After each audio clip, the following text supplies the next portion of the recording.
ప్రియమైన సహోదరులారా, ఆదికాండము 6వ అధ్యాయము మొదటి వచనాన్ని చదువుకున్నాము. నిన్నటి రోజున మనం విన్నాము. ఈ రోజున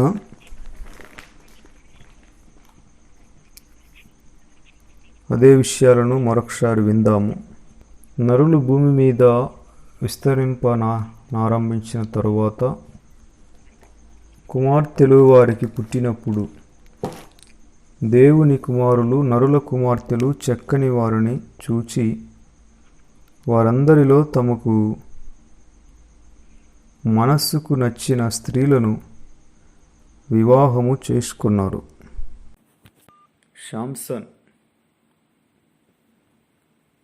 శాంసన్ విషయంలో కూడా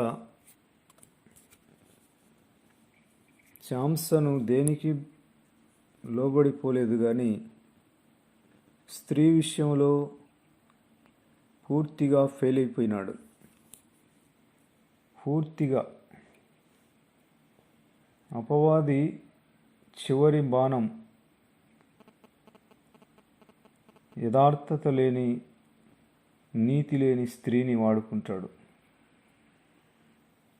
శాంసన్ మిగతా విషయాల్లో బాగానే ఉన్నాడు, కానీ యథార్థత లేని, నీతి లేని స్త్రీని అగ్నిబాణముగా వదిలాడు.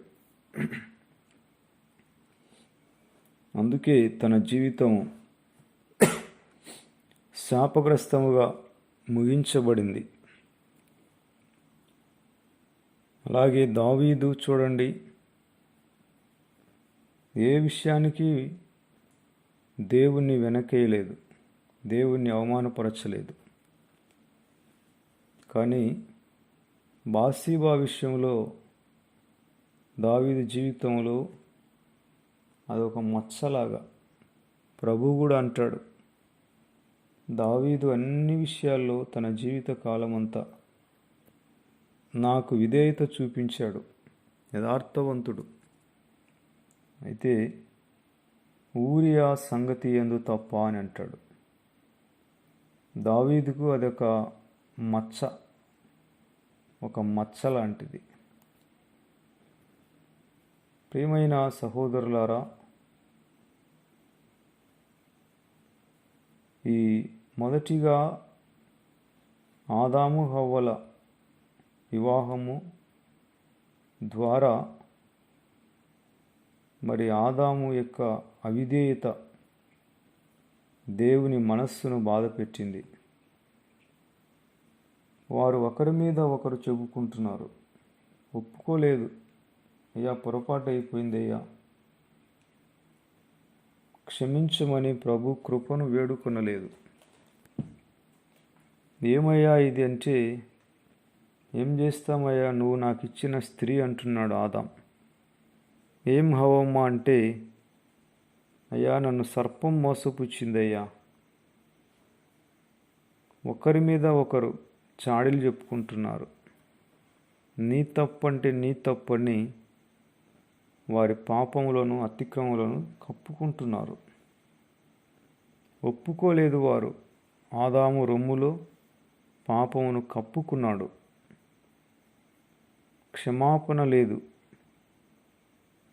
ఏ మట్టిలో నుండి తీయబడినాడో ఆ మట్టిలో చెమట కార్చడానికి బ్రతుకు కాలమంతా చెమట కారుస్తేనే తనకు బ్రతుకు తెరువు. విపరీతమైన కష్టం ఆదాముకి కలిగినది. అలాగే మరలా హనోకు వచ్చినప్పుడు తను దేవునితో నడిచినాడు. హనోకు 7వ తరం వాడు ఆదాము నుండి. హనోకు వచ్చిన తర్వాత కొంతవరకు దేవుడు సంతోషించాడు. హనోకు మరణం లేకుండానే కొనిపోబడినాడు. అలాగే నోవహు జన్మించిన తర్వాత మరి నోవహు ఒక్కడే దేవుణ్ణి సంతోషపెట్టే వ్యక్తిగా ఆయనకు కనబడినాడు. నరులు భూమి మీద విస్తరింపడం ప్రారంభించినారు. మరి చాలామంది కుమార్తెలు పుట్టారు. ఈ దేవుని కుమారులు, నరుల కుమార్తెలు చక్కని వారిని చూచినారు. దేవుని కుమారులు, నరుల కుమార్తెలు. నరుల కుమార్తెలు చక్కని వారు. వారు ఊరక మేకప్ వేసుకొని ఉంటారు కానీ, ముఖాలకు రంగు కొట్టుకొని ఉంటారు కానీ, మనస్సు నల్లన, రూపము తెల్లన, మనస్సు నల్లన, మనసు బొగ్గులాగుంటుంది. దూరం నుండి చూసేదానికి చక్కటి రూపం అనుకుంటారు, కానీ వాళ్ళ శాదస్తము, వాళ్ళ మొండితనము, వాళ్ళ పనికిమాలిన ఆలోచనలు, వాళ్ళ విపరీతమైన బుద్ధులు చూస్తే బురదలో పొర్లాడే పందిమేలు అనిపిస్తుంది. చూసేదంతా కూడా కంటికి అందమైనది కాదు. హృదయ సౌందర్యమే శాశ్వతమైనది. ఒక అతను నల్లగా ఉంటాడు, వాళ్ళ తల్లిదండ్రులకి చెబుతాడు బాగా తెల్లగా ఉండే అమ్మాయి కావాలంట. ఈడు నల్లగా ఉన్నాడు, ఈ మనిషి, వాడికి తెల్లగా ఉండే అమ్మాయి కావాలంట. ఇంకా బుద్ధి ఎట్లన్నా ఉండని పై రూపాన్ని కోరుకుంటారు. ఆత్మ సౌందర్యాన్ని, అంతరంగ సౌందర్యాన్ని ఎవరు కోరుకోరు. ఏందో ఈ లోకం, దేవుని నమ్ముకున్నామండి అంటారు, ఫోటో పంపుతారా అంటారు. నేను పొట్టిగా ఉంది, పొడుగుగా ఉంది, సన్నగా ఉంది అంటారు. నేను కొంచెం బ్లాక్గా ఉంది అంటారు. ఏమి నమ్ముకుంటారో ఏమో, అంతా గందరగోళం. ఈ వివాహము, ఈ పెళ్ళిళ్ళు చూడడము, సంబంధాలు 13 ఏళ్ళ నుండి ఎంతోమంది చెబుతున్నారు కానీ ఒక్కరికి కూడా నేను వివాహం చేసింది లేదు. అదొక పెద్ద తలకాయ నొప్పి. ప్రియమైన సహోదరులారా, దేవుడు మరీ బలవంతం చేస్తేనే, నాది పూచి అంటేనే వివాహంలోనికి ఎంటర్ కావాలి. లేదనుకోండి, వాళ్ళని చూసి వీళ్ళని చూసి ఊహించుకుంటే జీవితాలు ఖరాబ్ అవుతాయి. దేవునితో సంబంధం తెగిపోతే మనిషి బ్రతికి కూడా సచ్చిన వానితో సమానమే. ఆదాముకు ప్రాణం పోలే పండు తినగానే, కానీ దేవునితో సంబంధం తెగిపోయింది. ఆత్మీయముగా చనిపోయాడు. బ్రతుకుచున్నాడనే మాటే కానీ ఆయన దృష్టిలో అతను మృతుడే, మృతమైన వాడు.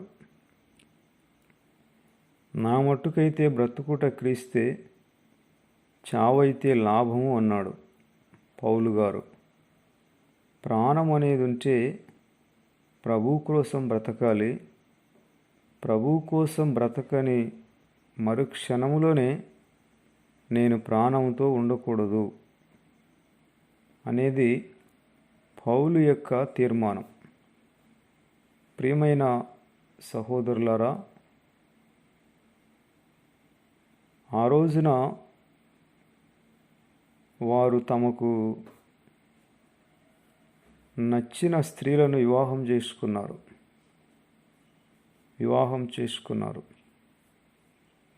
దేవుడు మెచ్చిన వ్యక్తిని, దేవునికి నచ్చిన వాళ్ళని భార్యగా, భర్తగా స్వీకరించాలి. దేవుడు మరీ బలవంతం చేస్తేనే ఎవరైనా కూడా విశ్వాసులు వివాహానికి ముందు అంగీకరించాలి. నాది బాధ్యత, నేను పూచి ఉంటాను, నేను జామీను ఉంటాను మీ వివాహానికని మనుషులు కాదు, మనుషుల మాటలు నమ్మకూడదు. మనుషులు ఏ పాటి వారండి? మనిషి ప్రాణం ఎంత? మనిషి మట్టి అయిపోతాడు. కానీ దేవుడు భూమి ఆకాశములను కలగజేసినవాడు. ఆయన మాట తప్పడు. ఎన్నటెన్నటికీ ఆయన మాట తప్పిపోదు. ప్రియమైన సహోదరులారా, ఈ వివాహ వ్యవస్థలోనే దేవుని మనస్సు, ఆయన ఆత్మ బాధపడింది. నా ఆత్మ నరులతో ఎల్లప్పుడూ వాదించదు అన్నాడు. చూడండి ఆయన ఎంత బాధపడ్డాడో. అసలు ఈ మనుష్యులను ఎందుకు చేశాను నేను? అయ్యో, వీరు కేవలము వారి అక్రమ విషయంలో నరమాత్రులై ఉన్నారు. వీళ్ళు శరీరులు. అలాగే ఈ దేవుని కుమారులు నరుల కుమార్తెలతో మరి వివాహం చేసుకున్న తర్వాత వారందరికీ పిల్లలు కలిగినారు. మీరు గమనించారా? ఎవరన్నా అమ్మాయి అబ్బాయి ఇష్టపడి జంపు జిలానీలైతే వాళ్ళకి తొందరగా పిల్లలు కలుగుతారు. పెద్దల ప్రకారము మరి ప్రభు యొక్క సన్నిధిలో వివాహం చేసుకున్న కొంతమందికి కొంత లేటుగా పిల్లలు కలుగుతారు. ఈ ఇష్టపడి ఈ కులం ఆ కులం అనకుండా పారిపోతుంటారే, వాళ్ళకి తొందరగా పిల్లలు కలుగుతారు. ఎందుకంటే వాళ్ళకు బుద్ధి రావాలని. వివాహం అంటే ఏదో అందముగా ఊహించుకుంటారు. కానీ పిల్లలు కలిగితే ఆ పిల్లలు ఏడుస్తుంటే, మారం చేస్తుంటే అప్పుడు వాళ్ళ కథ అర్థమవుతుంది. ఎంత మోసపోయాము, ఎంత ఇబ్బంది పడ్డాము, ఎంత తెలివి తక్కువ పని చేశాము అని అప్పుడు వాళ్ళు కలిసి ఉంటారా లేకపోతే విడిపోతారనేది అర్థమవుతుంది. మనం ఊహించినంత మాధుర్యమేమి కాదు వివాహ వ్యవస్థ. ప్రియమైన సహోదరులారా, దేవుడు వారు చేసిన పనుల విషయంలో కేవలము వారికి ఇష్టం వచ్చినట్లు వారు జీవించిన విధానమును బట్టి ఆయన అనుకున్నాడు, వారు తమ అక్రమ విషయంలో నరమాత్రులై ఉన్నారు. 120 ఏండ్లు వాళ్ళ ఆయుష్ అన్నాడు. మోషే 120 ఏండ్లు బ్రతికాడు. మోషే రాను రాను మానవుని ఆయుష్ తగ్గుతూ వచ్చింది. అందరికంటే ఎక్కువగా మెతూషెల అనే వ్యక్తి 969 సంవత్సరాలు బ్రతికాడు. 969 ఏండ్లు. ఇప్పుడు 40 ఏండ్లకే మనుష్యులు ఇబ్బంది పడుతున్నారు బ్రతకడానికి. పాపం అనేది విస్తరించుట వలన మనిషి ఆయుష్, జీవన గమనము కష్టముగా మారిపోతూ ఉంది. దేవుడు అనుకున్నాడు, వారి ఆయుష్ 120 ఏండ్లు అనుకున్నాడు. మోషే అంటాడు, మా ఆయుష్ 60 లేక 70, అధిక బలం ఉంటే ఇంకొక 10 ఏండ్లు అంటాడు. కానీ తనేమో 120 ఏండ్లు బ్రతికాడు. ప్రియమైన సహోదరులారా, ఆదికాండము 6వ అధ్యాయం 5వ వచనములో, ఆదికాండం 6వ అధ్యాయం 5వ వచనములో మా నరుల చెడుతనము భూమి మీద గొప్పదనియు వారి హృదయం యొక్క తలంపులలోని ఊహ అంతయు ఎల్లప్పుడూ కేవలము చెడ్డదని ప్రభు చూచినాడు. నరుల చెడుతనము భూమి మీద గొప్పది. సింపుల్ కాదు, అది చాలా ఘోరం. అలాగే నరుల హృదయం యొక్క తలంపులలోని ఊహ అంతయు ఎల్లప్పుడూ కేవలము చెడ్డది.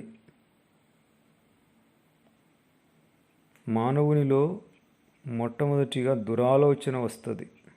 హృదయములో నుండి దురాలోచన. పరిశుద్ధాత్మను కలిగిన వారికి ఆ దురాలోచనను అణిచివేసే ప్రభావం ఉంటుంది. శరీర కార్యములు మొదటిగా దురాలోచన. ఆత్మఫలం ఏమనగా మొదటిగా ప్రేమ. ఈ దురాలోచనని ఆత్మఫలమైన ప్రేమ అణిచివేస్తుంది. నాకు ఏ దురాలోచన రాదండి అంటారు, కానీ అది తప్పు. మనిషి అనే ప్రతి ఒక్కరికి దురాలోచన. అసలు మన శరీరంలో మంచిది ఏది కూడా లేదండి. మంచిది ఏది కూడా లేదు. నేను నిన్న స్కూటర్ బండిలో వస్తూ ఉంటే సత్రం దగ్గర మామూలుగా మా బంధువుల ఒక అమ్మాయి కాలేజీకి వెళ్ళి వస్తూ ఉంటుంది. ఎప్పుడన్నా ఇంకా ఆటోలు లేనప్పుడు అక్కడ నడుకొని ఉంటుంది బజార్లో. ఆమె బజార్లో నడుకోవడం అని నేను ఆపి ఎక్కించుకొని వస్తూ ఉంటాను. అలాగే నిన్నటి రోజున ఒక సహోదరి బ్లూ డ్రెస్ వేసుకొని నడుకున్నది. నేను మామూలుగా ఎవరిని, స్త్రీలు అనే వారిని చూడను అసలు. కానీ నేను ఆమెను ఎప్పుడన్నా ఎక్కించుకుండేవాడిని కాబట్టి ఒకవేళ ఈమె మా బంధువుల పాపేమో అనుకొని నేను ముందుకు పోయిన వాడిని వెనక్కి చూశాను. ఒకవేళ ఆమెనేమో ఎక్కించుకుందామని, కానీ ఆమె వేరే, ఎవరో ఆమె. నాకు అనిపించింది, ఏందో ఒక రకంగా నాకు బాధ అనిపించింది. నేను ఎందుకు వెనక్కి చూసినాను. అందుకే చాలా విషయంలో మరి స్త్రీలు అనేవారు ఎక్కడన్నా ఉన్నా కూడా వాళ్ళని నేను చూడకుండా వెళ్ళిపోతుంటాను. చూసినా అనుకోండి, నాకు బాధ అనిపిస్తుంది. ఒకవేళ తెలిసినాము కాకపోతే ఇబ్బంది పడతామేమో అన్నట్టు నిన్న అదే అనిపించింది. కానీ స్త్రీల విషయంలో వాళ్ళు బజార్లో ఉంటారు కదండి, ఒంటరిగా, వాళ్ళు ఆటోలు దొరకవు. అయినా కూడా వాళ్ళు ఎవరైనా చేయెత్తితే ఆపుతాను. లేదనుకోండి, నన్ను క్షమించమ్మా, నన్నేమనుకోవద్దు, నువ్వు చేయెత్తలే, నేను ఆపలేదు, నన్ను క్షమించు అనుకుంటా పోతాను.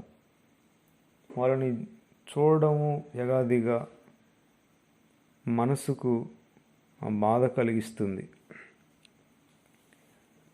వీరు చూసినారు. వాళ్ళని చూసినప్పుడు నరుల కుమార్తెలు చక్కని వారిని చూశారు. అందుకే వారు ఇష్టానుసారంగా అస్తవ్యస్తంగా ఎవరిని పడితే వాళ్ళను వివాహం చేసుకున్నారు. అందుకే కుటుంబ వ్యవస్థ గందరగోళం అయిపోయింది. మరి దేవుని యొక్క ప్రణాళిక గలిబిలిగా మారిపోయింది. వారికి పిల్లలు కూడా కలిగినారు. ప్రభు అనుకున్నాడు, నరుల చెడుతనము భూమి మీద గొప్పది. నరుల చెడుతనము భూమి మీద గొప్పది.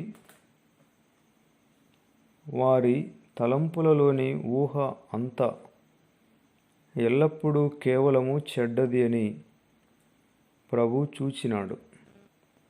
ఆయన అనుకున్నాడు, ఈ భూమి మీద నరులను చేసినందుకు ఆయన సంతాపము పడి తన హృదయములో నొచ్చుకున్నాడు.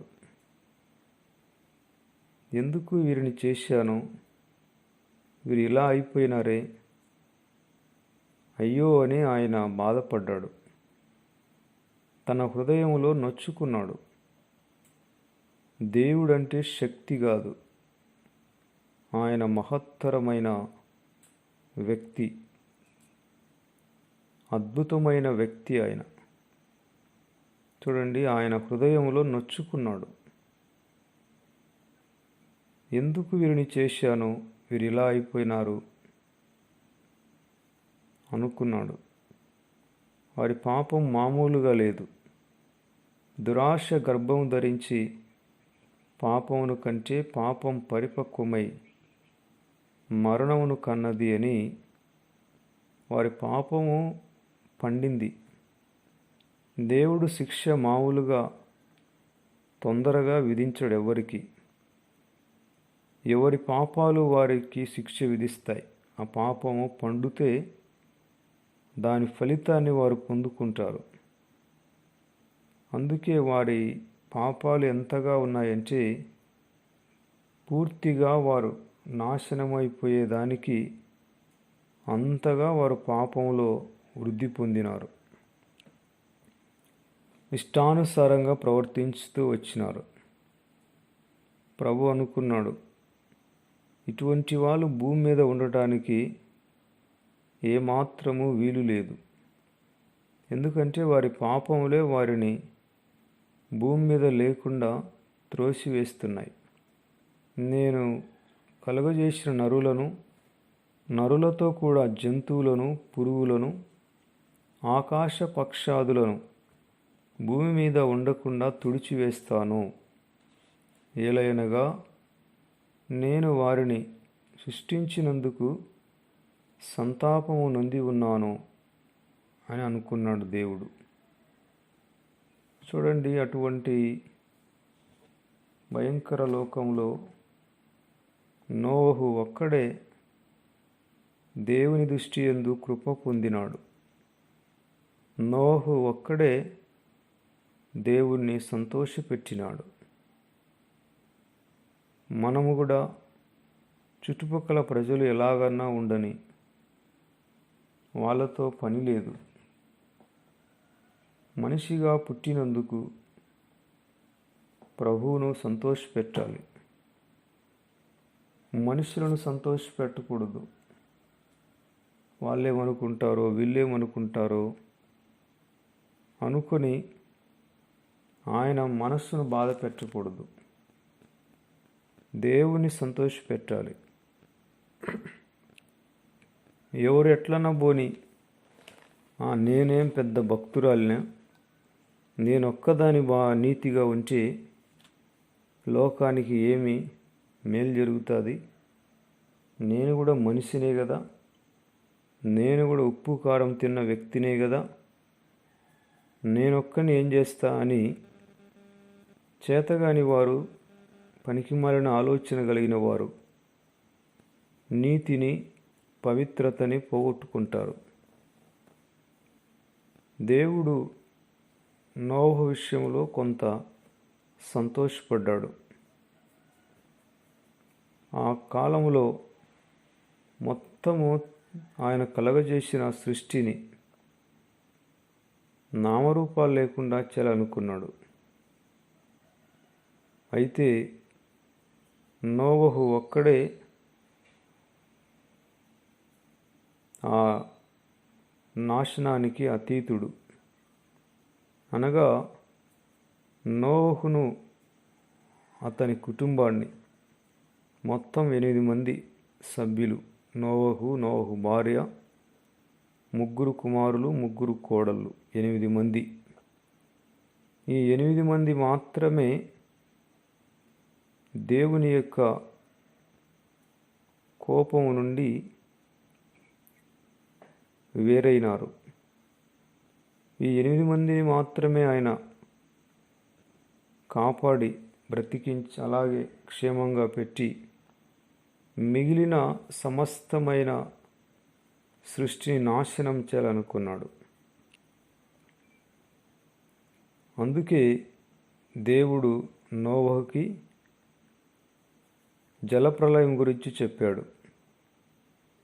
జలప్రలయంలో నీవు నీ సంతతి మీ 8 మంది క్షేమంగా ఉండాలంటే ఓడను తయారు చేసుకో అని, ఆ ఓడను తయారు చేసుకోమని నోవహుకి చెప్పాడు. చూడండి, ఎంతోమంది విచ్చలవిడిగా వారి ఇష్టానుసారంగా ఎంజాయ్ అని, జల్సా అని, బ్రతికిన కాడికి నూరేళ్ళని, హద్దు లేకుండా, అదుపు లేకుండా, కంట్రోల్ లేకుండా విచ్చలవిడిగా తిరుగుతుంటే నోవహుకు ఆయన కుటుంబానికి అదేమీ పట్టలేదు. వారు దేవునికి భయపడ్డారు, ప్రభు మాటకు విధేయులయ్యారు, ప్రభు కృపను పొందుకున్నారు. ప్రభువును చూశారు కానీ ఆ ప్రజలను చూడలేదు. ప్రభు కోసం నిలిచారు.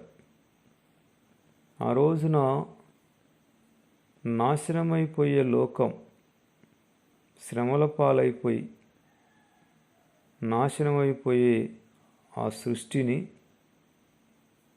ఆ యొక్క విపత్కర పరిస్థితిలో నుండి నోవహు ఒక్కడే క్షేమంగా ఉన్నాడు.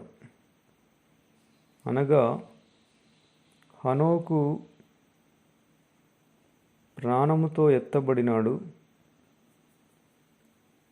క్రీస్తు రక్తములో కడగబడిన వధువు సంఘము శ్రమల కాలములో ఎత్తబడుటకు సాదృశ్యము.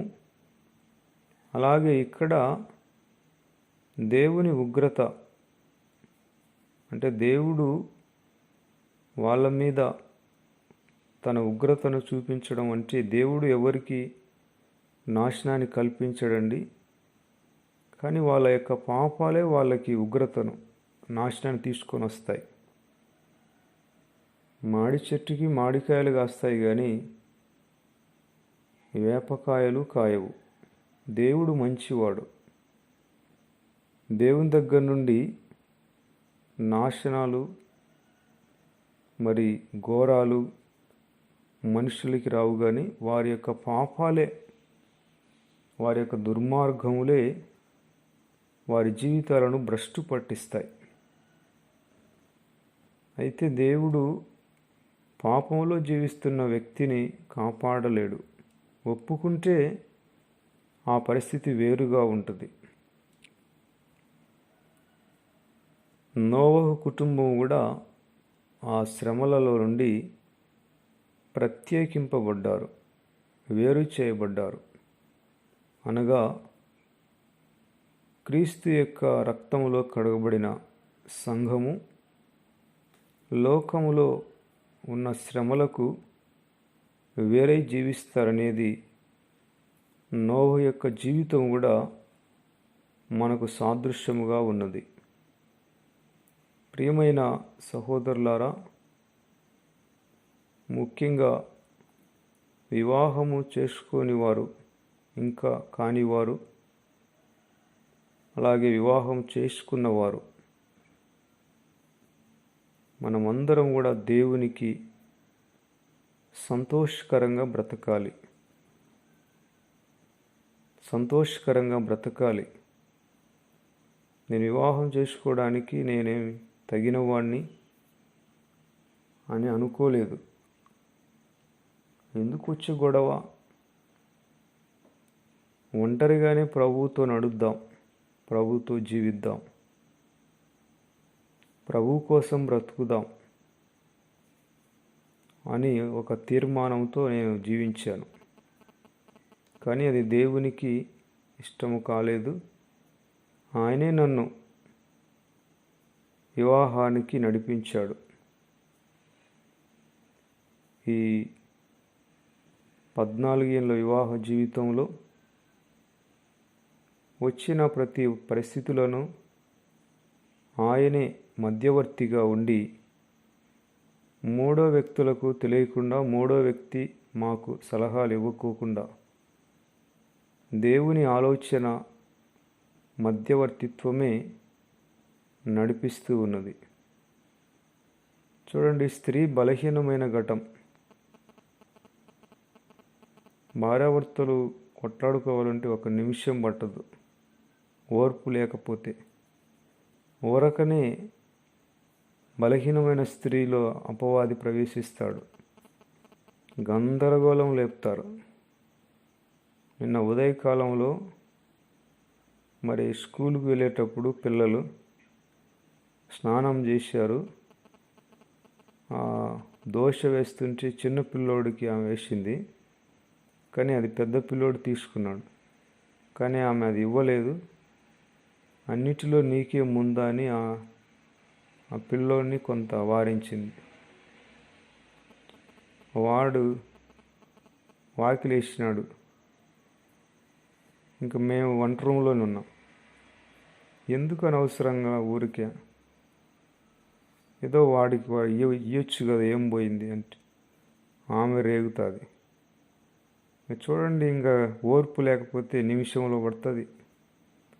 తగు సైతాన్గాడు చప్పట్లు కొట్టుకొని కేకలు వేసుకుంటాడు ఓర్పు లేకపోతే. ఇంకా స్కూల్కి టైం అవుతుంది, వాడు వాకిలి వేసాడు పెద్ద పిల్లడు. నేను బతిమాలుకొని నువ్వే తిందురా బాబు అని వాడిని పిలిస్తే మళ్ళా తర్వాత ఏమైందో తీశాడు. చూడండి, పిల్లల ద్వారా కూడా భార్యాభర్తలు మానసికంగా ఇబ్బంది పడాల్సి వస్తుంది. వాళ్ళ వలన కూడా జగడాలు వస్తాయి. దేవుడు సమాధానకర్తగా, మీడియేటర్గా వివాహ వ్యవస్థలో ఎంటర్ కాకపోతే కుటుంబాలు అస్తవ్యస్తమైపోతాయి, గందరగోళం అయిపోతాయి. చాలాసార్లు ఏడ్చుకునించాను. పిల్లల విషయంలోనే చూడండి, ఎంత కష్టం వచ్చినా కూడా మరణం అనేది ఎప్పుడు ఆలోచించను నేను. కానీ పిల్లల విషయంలోనే వాళ్ళని అరచడము, బాధపడడం, వాళ్ళని కొట్టడము, నేను బాధపడడం, ఇది ఒక మరణకరమైన వేదనగా ఉంటుంది. ఏందో ఈ జీవితం అనిపిస్తుంది.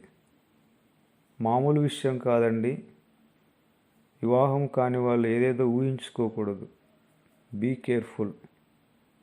దేవుడు మరీ బలవంతం చేసి ఫోర్స్ చేసి నేనుంటానయ్యా, మీకు నాది పూచి, మీకేమైనా జరిగితే నన్ను అడుగు, నాతో వాదించు, నేను మీకు మధ్యవర్తి అని మరీ బలవంతం చేస్తే తప్ప వివాహానికి ముందుకు నడవకూడదు. కాబట్టి ఏమేమో ఊహించుకోవాకండి. దేవునికి ఇష్టమైనప్పుడు దేవునితో నడిస్తే ఆయన ఎలా ఉంచితే అలా ఉండాలి. కానీ ఈ నమ్ముకున్న వాళ్ళే చూడండి, చాలా చాదస్తం అండి. మరీ వివాహాల విషయంలో తప్పుడు తీర్మానాలు చేస్తారు. దేవుడు చెప్పినాడంటారు, అంత చాదస్తంగా మాట్లాడుతుంటారు. ఎవరిని వద్దంటారు, వచ్చిన సంబంధాలన్నీ పోగొట్టుకుంటారు. రకరకాల చాదస్తాలు. వాళ్ళ సొంత మార్గాన్ని వదిలిపెట్టరు. ప్రభువా, నీ ఇష్టం నాయన, నీకు ఇష్టమైన వ్యక్తి నేను చేసుకుంటా అనరు. దేవుని నమ్ముకొని ఉండాలంటారు. అయినా నాకు ఈ ఒక వివాహము ద్వారా అసలు ఎవరు నమ్ముకున్నారో ఎవరు నమ్ముకోలేదు అర్థం కాదు. మైండ్ ఖరాబ్ అయిపోయింది. ఎవరు విశ్వాసులో ఎవరు అవిశ్వాసులో, ఎవరు దేవుని మీద ఆధారపడుతున్నారో ఎవరు ఆధారపడలేదో అంతా అయోమయం అనిపిస్తుంది. అందుకే చాలా గందరగోళం వివాహ వ్యవస్థ. చూడండి, ఆ రోజున మొత్తం ప్రభు ఊడ్చేయాలనుకున్నాడు. ఒక్కరిని కూడా భూమి మీద లేకుండా పశువుల శాలలో గొడ్ల దగ్గర పేడ పొద్దున్నే ఊడుస్తారు కదా, ఊడ్చి పారేసి రొచ్చంతా ఎత్తేయాలనుకున్నాడు ప్రభు. మొత్తం ఊడ్చి పారేయాలనుకున్నాడు. అంటే అంతగా మనుష్యులు మారిపోయినారు, విచ్చలవిడిగా తయారైపోయినారు. వారి అక్రమ విషయంలో వారు కేవలము శరీరులై ఉన్నారు.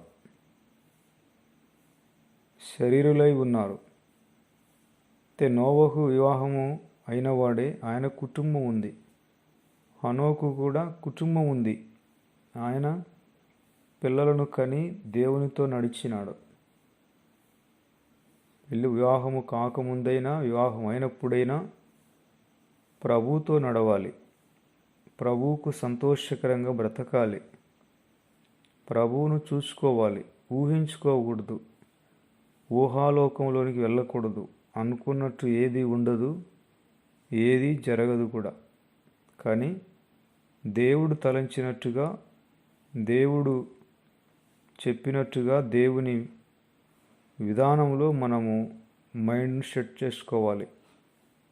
ప్రతి దానికి ఆయన వైపు చూడాలి. నువ్వు ఉన్నావనే కదా ప్రభువా నేను ముందుకు నడిచానని ముందు ప్రభువును పెట్టుకొని ముందుకు నడవాలి. ఇంకా ఎవరిని ముందు పెట్టుకొనకూడదు. ప్రియమైన సహోదరులారా, దేవుడు మంచివాడు. మన అనుదిన భారములను ఆయన మోస్తాడు.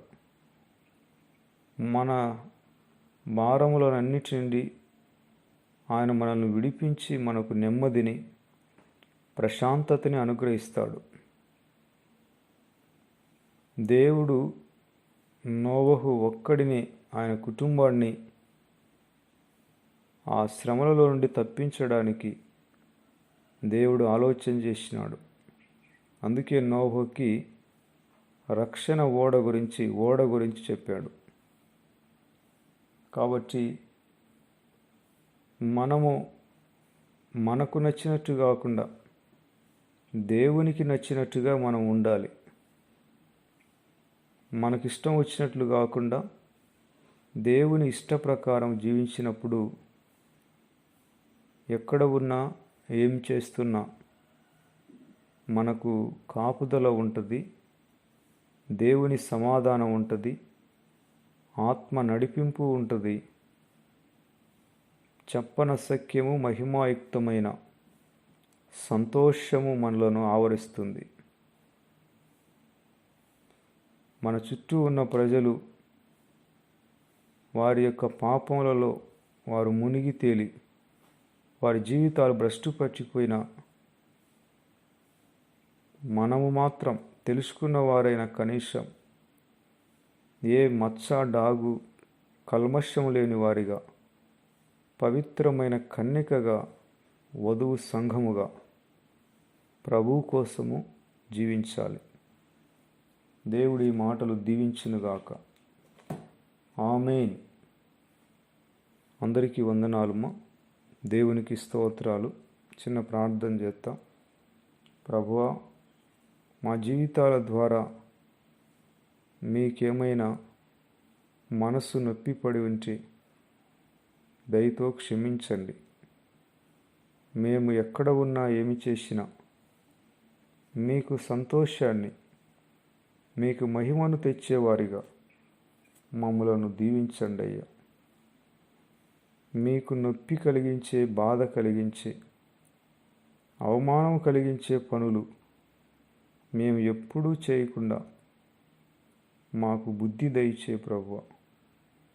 మా ఇష్టానుసారంగా మాకు నచ్చినట్టు మమ్మల్ని బ్రతకనీయొద్దునైనా, మీ ఇష్టానుసారముగా మీకు నచ్చినట్టుగా మా జీవితాలను కొనసాగించండి. మీరే మా జీవితాలకి ప్రభు, నాయకుడు నీవేనైనా. మీకు వందనాలు. ప్రాణనాథుడవు, జీవాధిపతివి నీవేనైనా. మీకు సంతోషకరంగా బ్రతకడానికి మాకు సహాయము చేయమని, బుద్ధి దయచేయమని క్రీస్తు పేరట అడుగుచున్నాము తండ్రి. ఆమేన్.